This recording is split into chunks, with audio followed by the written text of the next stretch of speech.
అందరికీ నమస్కారం అండి. నేను మీ సుహాసిని. నేనైతే ఇక్కడ ఒక చిన్న బిజినెస్ అనేది స్టార్ట్ చేస్తున్నాను. ఇది ఆల్రెడీ నేను చేస్తున్నాను. మళ్ళీ దీన్ని చేద్దామనేసి మళ్ళీ స్టార్ట్ చేస్తున్నాను. ఏంటంటే అది బట్టల బిజినెస్. ఇది మనం ఎక్కువగా చెయ్యాలి అనుకున్నప్పుడు ఎక్కువగా మనీ అయితే పెట్టాల్సి ఉంటుంది. లేదు కొంచెంగా స్టార్ట్ చేద్దాం, కొద్దిగా మళ్ళీ రీచ్ వచ్చిన తర్వాత మనం ఇంకా మంచిగా చేద్దాం అనుకున్నా చేసుకోవచ్చు. ఇది ఎలా స్టార్ట్ చేయాలి, ఇది స్టార్ట్ చేస్తే ఎలాంటి ప్రాబ్లమ్స్ ఉంటాయి అనే విషయాలు నా అనుభవంతో, అంటే నేను ఇప్పుడేం స్టార్ట్ చేయడం కాదు, ఇది వరకు కూడా కొద్దిగా అయితే ఐడియా ఉంది. దాన్ని అప్పట్లో ఆపేయడం జరిగింది. అలాగే మళ్ళీ ఇప్పుడు అవసరాల నిమిత్తం, అలాగే మనకంటూ ఏదో ఒక గుర్తింపు ఉండాలి అని ప్రతి ఒక్కరికి ఉంటుంది. అందులో భాగంగా నేను కూడా నాకు తోచిన ఆలోచనతో ఇది మళ్ళీ మొదలు పెట్టడం అనేది జరిగింది. ఈ బిజినెస్ మనం మొదలు పెట్టాలంటే ఎంతో కొంత డబ్బులు అయితే ముందు పెట్టాల్సి ఉంటుంది. అవి పెట్టిన తర్వాత అవి వస్తాయా రావా అన్న ఆలోచన కూడా వదిలేసుకోవాలి. ఎందుకంటే ఇది మనం పెద్ద షాప్ పెట్టి ఎవరో వస్తే మనం అమ్ముకుంటాం అనేది ఒక లెక్క. కానీ మనం ఇంటి దగ్గర ఉండి మన లోకల్ ఏరియా, అంటే మనకు తెలిసిన వాళ్ళు వచ్చినప్పుడు వాళ్ళకి అప్పులు ఇవ్వాల్సి ఉంటుంది. అలాగే ఆ డబ్బులు అడిగినప్పుడు వాళ్ళ మాట తీరు కూడా కొద్దిగా వేరే విధంగా ఉంటుంది. అందుకనే ఫస్ట్ మనం డబ్బులు పెట్టినప్పుడు ఈ డబ్బులు మనకి కాదు అన్న ఆలోచనతో మొదలు పెట్టాలి.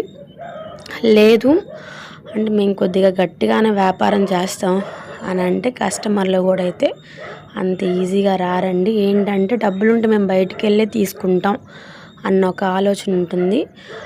అందుకనేసి మనం ముందు ఒక కస్టమర్ వచ్చినప్పుడు వాళ్ళని వెళ్ళనివ్వకుండా, అంటే మేము అప్పులు ఇవ్వమనేస్తే ఎవరైనా ఆటోమేటిక్గా వచ్చిన వాళ్ళు అయితే ఉండరు, వెళ్ళిపోతారు.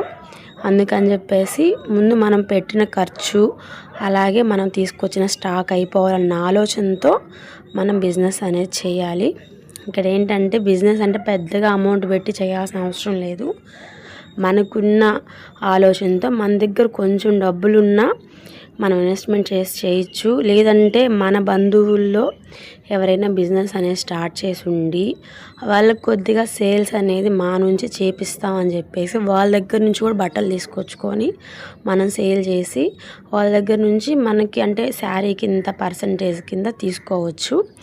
అది వాళ్ళ అండర్స్టాండింగ్, మీ అండర్స్టాండింగ్ మీద ఆధారపడి ఉంటుంది. ఏంటంటే బిజినెస్ అనగానే కొద్దిగా అంటే ఏంటంటే డబ్బుల విషయం కాబట్టి ప్రతి ఒక్కరికి ఒక రకమైన ఆలోచన ఉంటుంది. ఇవి వాళ్ళకి ఇచ్చిన తర్వాత మన సొంతంగా పెట్టుకుంటే ఎలా ఉంటుంది, వాళ్ళ చేతి నుంచి మన చేతికి వస్తే ఎలా ఉంటుంది అనేసి ఒక ఆలోచన ఉంటుంది. కాబట్టి ఇదేంటంటే మనం చేసేటప్పుడు కూడా హానెస్ట్గా, అంటే మనల్ని నమ్మి ఇచ్చారు వాళ్ళు, దీన్ని ఎలా డెవలప్ చేసి వాళ్ళకి ఇవ్వాలి, లేదంటే మన వల్ల కాలేదా వాళ్ళకి ఇచ్చేద్దాం అన్న ఆలోచన కూడా ఉండాలి ఫస్ట్ మనం తీసుకొచ్చేటప్పుడు. లేదు మనం కంప్లీట్గా గ్రో చేయగలం, మనలో ఆ టాలెంట్ ఉంది అనుకున్నప్పుడే దీంట్లోకి అయితే ఫుల్ ప్లెజ్గా రావాలి. ఏంటంటే మనకి ఆడవాళ్ళకి ముఖ్యంగా చెప్పవలసింది ఏంటంటే, చదువు ఉండి జాబ్ చేసే అవకాశాలు ఉండి కొంతమంది చేయలేకపోవడానికి కారణం ఏంటంటే ఇంట్లో పిల్లల్ని, అలాగే ఇంట్లో మనం లేకపోతే ఎలా అని చెప్పేసి ఒక ఆలోచన ఉంటుంది. అలాంటి వాళ్ళు ఏంటంటే ఎప్పుడు కూడా మనకి డిమాండ్ ఉన్న బిజినెస్ ఏంటంటే బట్టలు. అంటే ప్రతి ఒక్కరు కూడా ఏ ఫెస్టివల్ వచ్చినా, లేదంటే ఏ మంచికి చెడుకి రెండు విధాలు ఉపయోగపడేది బట్టలు అండి. ఏంటంటే బట్టలు కావాలి, ముఖ్యంగా ఆడవాళ్ళకనే కాదు మగవాళ్ళకి సంబంధించి కూడా ఉంటాయి. కాబట్టి అంటే ఆడవాళ్ళు ఏంటంటే ఖాళీగా ఉండకుండా ఇలా శారీ బిజినెస్ అనేది ట్రై చేసుకోవచ్చు ఇంట్లో ఉండి చిన్నగా. లేదంటే మేము కొద్దిగా పెద్దగానే పెట్టాలి అనుకున్నప్పుడు ఏంటంటే బయటికి వెళ్ళి ఒక స్టోర్ అనేది తీసుకొని అక్కడ మనకి ఇంకొద్దిగా అమౌంట్ అనేది ఎక్కువగానే పెట్టుకొని స్టార్ట్ చేయాల్సి ఉంటుంది. ఇదేంటంటే ఇంట్లో ఉండి పెట్టుకోవడం వల్ల ఏంటంటే మనకి ఇంటి రెంట్, అంటే మనం రెంట్ కట్టాల్సిన అవసరం ఉండదు ఇంట్లోనే. కాబట్టి అదేంటంటే కొంతమంది ఓన్ హౌస్ ఉండి చేసుకున్న వాళ్ళు ఉంటారు, కొంతమంది ఇంటి రెంట్ కూడా కట్టుకొని చేసుకున్న వాళ్ళు ఉంటారు. రెండు బ్యాలెన్స్ అవుతాయి అన్నమాట. బట్టల బిజినెస్లో ఎప్పుడు ప్రాఫిట్ ఉంటుంది అని ఎంత ఎక్స్పెక్టేషన్ ఉంటుందో అలాగే మన స్టాక్ ఏదైతే తీసుకొచ్చుకుంటో అది కంప్లీట్గా సేల్ అయిందా కూడా టెన్షన్ ఉంటుంది. అది చిన్నగా పెట్టుకున్న వాళ్ళకి.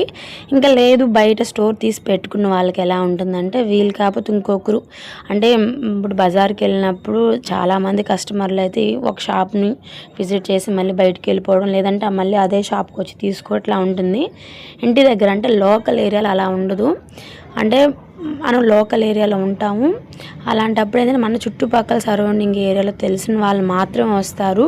అలా వచ్చినప్పుడు వాళ్ళని అంటే మనకి ఇప్పుడు వచ్చారు కదా ఈ కస్టమర్, వాళ్ళని వెళ్ళిపోయే విధంగా మనం ఉండకుండా కొంచెం కొద్దిగా తగ్గి కూడా మాట్లాడాల్సి ఉంటుంది. అంటే శారీ బట్టలు ఇవే కాదు, ఏ వ్యాపారంలోనైనా మనిషి ఒక రెస్పెక్ట్ అనేది కోరుకుంటారు. అది మనం కూడా ఏంటంటే మనం ఒక షాప్కి వెళ్ళినప్పుడు వాళ్ళు మాట్లాడే మాట తీరు, అదేవిధంగా మనకి ఇచ్చే రెస్పెక్ట్ని బట్టి మనం అక్కడ ఉండి ఏదైనా కొనాలనుకున్నా, లేదంటే అక్కడ ఒక 10 నిమిషాలు ఉండి ఏమన్నా చూడాలనుకున్నా చూడగలం. అక్కడ మనం కొద్దిగా మనకి మైండ్లో ఎన్నో టెన్షన్స్ ఉంటాయి, అవన్నీ కూడా పక్కన పెట్టి వచ్చిన కస్టమర్తో మంచిగా ఏం కావాలి ఏంటని అడిగి వాళ్ళు 10 రకాలు చూపించి వాటిలో ఒక్కటి తీసుకుంటారు. ఇది ఆడవాళ్ళు మనకి తెలుసు ఏంటంటే 10 రకాలు చూసి వాటిలో ఒకటి తీసుకోవడం అంటే మనం కూడా చేస్తాం. కానీ కొంతమంది ఎలా అంటే వచ్చామా మనకి నచ్చింది కలర్స్ చెప్తారు, ఈ కలర్ చూపించండి వాటిలో నచ్చింది తీసుకుంటాను కొంతమంది ఉంటారు. కానీ ఎక్కువ శాతం వచ్చేసి మనకి నచ్చిన వస్తువుని 10 రకాలు చూసి వాటిలోంచి మనకి నచ్చింది ఒకటి తీసుకునేది ఒక బట్టల వ్యాపారంలోనే ఉంటుంది. ఏంటంటే అన్నీ చూస్తారు, ఇది అది అని చెప్పేసి లాస్ట్కి ఒక ఫైనల్ 5 చేసుకుంటారు. వాటిల్లోంచి ఒక 2 అంటారు, మళ్ళీ వాటిల్లోంచి ఒకటి అంటారు. మనం అలా అన్నప్పుడు కూడా ఏంటంటే చాలా ఓపికతో మీకు నచ్చినవి మీకు తీసుకోండి అని చెప్పాలి. కానీ ఇది అదని చెప్పాడంటే ఆ కస్టమర్ మళ్ళీ మనకి రాకపోవచ్చు కూడా. కొంతమంది వచ్చి కూడా ఏం తీసుకోకుండా రిటర్న్ కూడా వెళ్ళిపోతారు.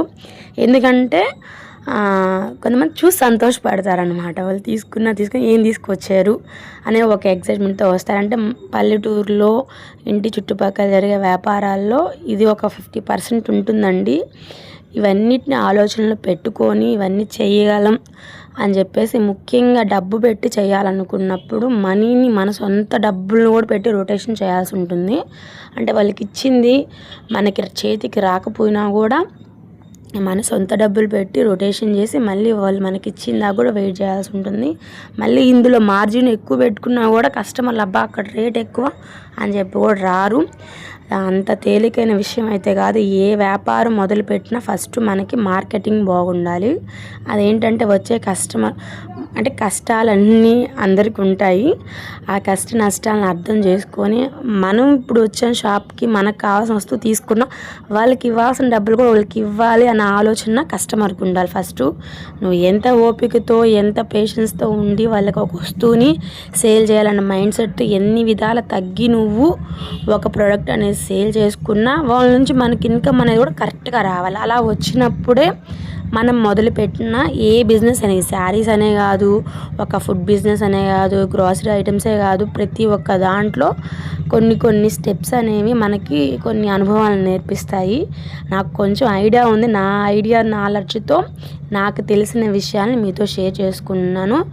అంటే కాలం కూడా కలిసి రావాలండి. ఫస్ట్ మనం చేసే పనికి అంటే కొద్దిగా దేవుడు దయ కూడా ఉండాలంటారు కదా, అట్లా మనం చేసుకుంటా పోతున్న కాలం దేవుందని మాత్రం అనుకోకూడదు. ఏంటంటే మన కాలం కలిసి వచ్చినప్పుడే మనం ఏది పట్టుకున్నా మట్టి పట్టుకున్నా బంగారు అవ్వద్దు అంటారు కదా పెద్దలు. అదేవిధంగా వ్యాపారంలో కూడా వచ్చిన కస్టమరు మనం మాట్లాడే మాట విధానం, మన దగ్గర ఉండే రేట్లు విధానం ఇవన్నిటిని బ్యాలెన్స్ చేసుకున్నా కొద్దిగా మనకి అదృష్టం ఉండాలి. ఏంటంటే ఈరోజు ఇంతవరకైనా వ్యాపారం జరగాలనేసి ఒకటి మనకి దేవుడు ఒక రూపంలో పంపిస్తారనమాట, అదే కస్టమరు. వాళ్ళు కొనాలనుకున్నప్పుడే మనకి ఒక రకమైన మార్జిన్తో మనకు ఆ రోజు ప్రాఫిట్ అనేది ఉంటుంది. కస్టమర్లే దేవుళ్ళు. అందుకని చెప్పేసి వచ్చిన వాళ్ళని వీలైనంత వరకు మనం పెట్టుకుంది వ్యాపారం ₹1 కోసం. వాళ్ళకి ఓపికతో ఫస్ట్ శారీ బిజినెస్ అంటేనే ఓపిక అండి. 10 రకాలు చూసి ఒకటి తీసుకుంటారని అనుకోకూడదు. అదేవిధంగా దీంట్లో డబ్బులు రొటేషన్ కూడా చేయాలి. ముఖ్యంగా ఒక్క విషయం ఏంటంటే రొటేషన్ ఎంత చేసినా కూడా దీంట్లో డబ్బులు మనం పెట్టిందే కనపడాలన్నా కొద్దిగా టైం పట్టదు. అంటే మనం బిజినెస్ స్టార్ట్ చేసినప్పుడే మనకు కనిపించేది ఎంత రొటేషన్ చేసినా మన సొంత డబ్బులు అందుకని మీకు తెలిసిన అంటే దీని మీద అనుభవం రావాలంటే మీకు తెలిసిన బంధువుల నుంచి అంటే వాళ్ళు సేల్ చేస్తున్నప్పుడు వాళ్ళు కొద్దిగా ఎక్స్పీరియన్స్ ఉంటుంది అనమాట.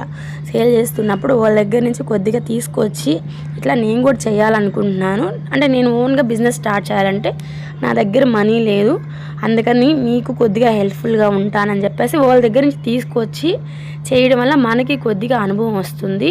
లేదంటే డబ్బులు ఉన్నాయని చెప్పేసి మనం ఓన్గా అయినా స్టార్ట్ చేసుకుంటే ఇంకా మంచిది.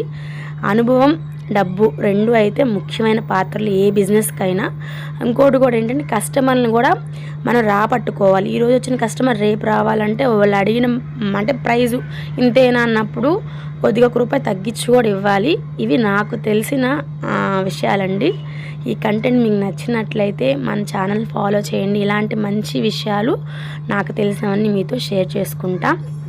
ఇది నేను మొదలుపెట్టిన బిజినెస్ ఎలా ఉంటుందో మళ్ళీ మీకు రాబోయే వీడియోలో కూడా షేర్ చేస్తానండి. Thanks for watching.